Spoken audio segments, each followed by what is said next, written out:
August, the Ministry of Labor, Training and Skills Development ended 26 days of consultation with employers and what employers want to see done with an alleged surplus at the Workplace Safety and Insurance Board.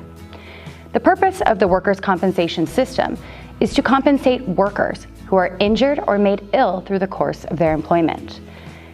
It is a system that, long ago, required workers to give up their right to sue their employer in lieu of what is supposed to be fair and complete coverage to compensate for those illnesses and injuries.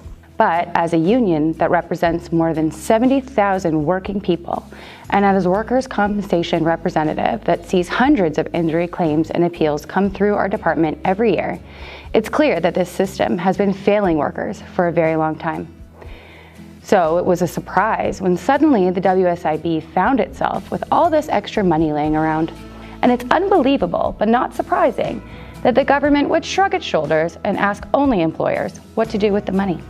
If any surplus truly exists at the WSIB, it is because that money has been ripped out of the hands of injured workers, often leaving many of those workers in poverty. Your union and other injured workers advocates submitted our own recommendations to the Ministry of Labor to make sure that the voices of workers were part of this consultation process, whether the ministry and employers like it or not. Since 2015, the number of WSIB claims has risen. Despite this increase, the WSIB's financial reporting has shown that benefits paid out to workers have been decreasing since 2010.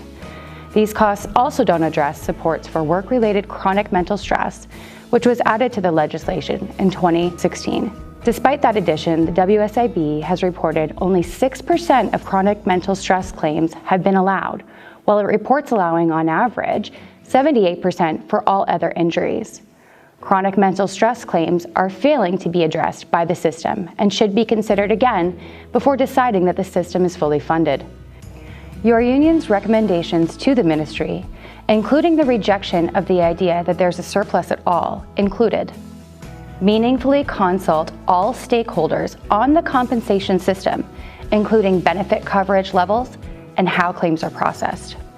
Increase loss of earnings benefits to 90% of net average earnings.